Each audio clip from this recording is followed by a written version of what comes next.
ఈరోజు రాష్ట్ర ముఖ్యమంత్రి జగన్మోహన్ రెడ్డి ఆయన మాట్లాడుతూ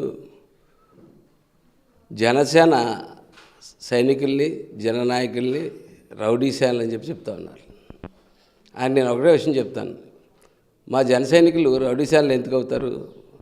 భవన నిర్మాణ కార్మికుల సమయంలో వారికి అండగా నిలబడి వారికి భోజనాలు పెట్టినందుక, అలాగే ఈ రాష్ట్రంలో మీరు వేయలేనటువంటి రోడ్లు వారందరూ దగ్గరుండి వేసి రోడ్లు వేసినందుక, అలాగే రైతు కష్టాల్లో ఉంటే పవన్ కళ్యాణ్ గారు వారికి అండగా ఉంటే పవన్ కళ్యాణ్ గారికి కూడా అండగా ఉన్నందుక, కరోనా సమయంలో ఇంటింటికి వెళ్ళి నిత్యావసర వస్తువులు పంచి ఆక్సిజన్ సిలిండర్ పంచి మందులు పంచినందుకు అవుతారా చెప్పండి.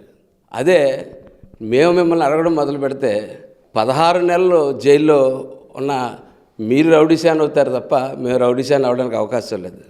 అలాగే మీ చేస్తున్న భూ కబ్జాలు అవ్వచ్చు, మీరు చేస్తున్నటువంటి ప్రభుత్వ పథకాలు దోచుకోవడాలు అవ్వచ్చు, ఎన్ని కారణాల వల్ల మీరు రౌడీ మొక్కలు అవుతారు తప్ప ఎట్టి పరిస్థితుల్లోని జనసేన పార్టీ ఎప్పుడు కూడా రౌడీ మొక్కలు అవడం అవకాశమే లేదు.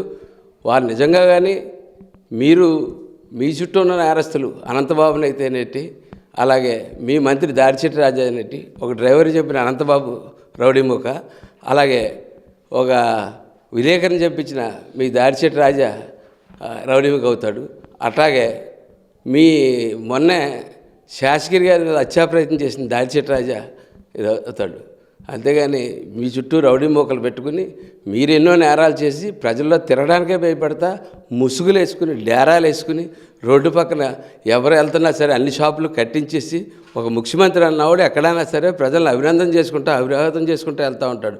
అంత దొరలాగా కళ్యాణ్ గారు ఎప్పుడైనా రోడ్డు మీదకి వచ్చాడంటే ఒక దొరలా చెయ్యి ఊపుకుంటా అందరినీ అభినందన చేసుకుంటూ వెళ్తాడు. మొన్న ప్రధానమంత్రి వచ్చాడు, ప్రధానమంత్రి కూడా అందరినీ అభినందన చేసుకుంటూ వెళ్తూ ఉన్నారు. మీరెందుకు వెళ్ళకపోతున్నారు? మీరు ఒక దొంగ కాబట్టి, మీరు అనేక దోపిడీలు చేశారు కాబట్టి, అనేక మంది నేరస్తులతో మీకు లింకులు ఉన్నాయి కాబట్టి మీరు అలా చేయగలుగుతున్నారు తప్ప ఇంకొక అవకాశం మీకు ధైర్యంగా దమ్ముగా పరదాలు ముసుగులు లేకుండా బయటకు రోడ్డు మీదకి వచ్చే ధైర్యం లేని ముఖ్యమంత్రి జనసేన పార్టీ గురించి మాట్లాడడానికి అర్హుడు కాదని చెప్తా ఉన్నాను. అదేవిధంగా మత్స్యకార ప్రాంతానికి వెళ్ళారు మీరు, వెళ్ళి ఇవాళ ఏం మాట్లాడుకొచ్చారు? మత్స్యకారులకు న్యాయం జరిగింది ఒక్క మాట మాట్లాడారా?